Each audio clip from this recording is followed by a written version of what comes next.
This is Riley Sykard with Midwest Market Management. Got a fresh face, got Bim with me here from up in the Wisconsin offices. Bim, you want to introduce yourself here quick? Hey, how's it going, everyone? I figured I'd hop in today. Clint's out of the office, so figured I'd come in, make it a little entertaining, and help out Riley. So getting right into it here, 1 to 5 day temperatures.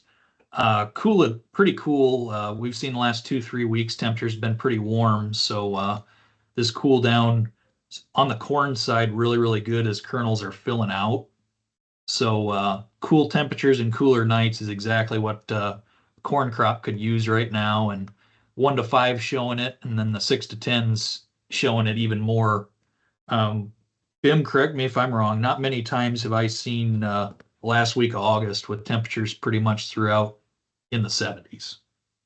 No, yeah, it's pretty low and kind of a little 180 flip from what we were experiencing, I guess, earlier in the month, being so warm. So it's interesting to see. Yeah, on the crop side of things, very beneficial for corn. Beans, it's definitely not putting any stress on, but areas that have wet feet aren't wouldn't mind seeing a little bit more heat. But temperatures right now not doing anything to be concerned about. Clint talked about a frost potential on Tuesday, but we got to go a lot lower in temperatures before we really start considering that a real concern. So moving in the last 2 weeks of rainfall, there's not anything new since Tuesday. That cell that ran through Minnesota, Wisconsin, and northern Illinois and Iowa was about the only big pattern that came through. Other than that, just spotty stuff in the mix. So overall, drought monitor map came out here this morning. The eastern belt, including that little chunk in central Illinois, starting to see some darker colors. So wouldn't say it's by any means a disaster, but the potential's there to be shaving a little bit of that top side yield on the corn and beans there. And in the central corn belt, we look towards the north, towards Minnesota, they got the huge soaking rain that they're the opposite problem right now. So we're the tale of two halves, where if you're west of the Great Lakes, you got plenty of moisture, and if you're south and east, then you could use a nice rain or two. So we'll have to see how stuff finishes out, but I don't think there's going to be a big yield change at this point. USDA is pegging a 188 on corn, 63 and change on beans. I don't see the crop getting any bigger than those forecasts, but I've been proven wrong before. So moving in the 1 to 5 day precip, just some spotty chances.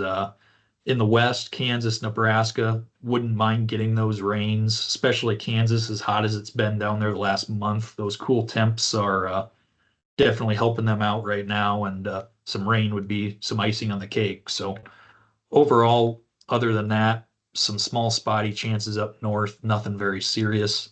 6 to 10 day shows down in Texas and Oklahoma and prime wheat country. Honestly, they look like they're going to be getting some rains that this time of year aren't making a big difference. So overall, in the rain standpoint, stuff's pretty much out of the picture. And when you put it all together in the 1 to 13 show the 2 week range, spotty stuff add up to add a little bit more color in the south, but western belt, central, and east, other than some spotty chances, it looks pretty quiet. So all in all, in the weather standpoint, not enough to make the markets negative, and good exports here came out this morning that's helping prop the corn and bean markets up. So overall, Bim, any comments you have? Yeah, no, export's pretty good this morning, and we've kind of picked up. The green's a little, the board's a little green, like my background here, so it's a little fun to see, and exciting to see how things turn out. We'll see how these small problematic areas, whether they get a rain that they're wanting, and if they can finish out maybe the way they started. Everyone started real well, and would like to see them finish well at the end of the year here, and we'll see how yield kind of shakes out. But the markets are definitely liking what they're seeing. Sounds good. Thanks, Bim. Appreciate you helping me again. I'm Riley Sykard, joined with Bim from Midwest Market Management. You can check us out on our website or on YouTube. So thanks and have a great day. This material has been prepared by a sales or trading employee or agent of Midwest Market Management and is in the nature of a solicitation.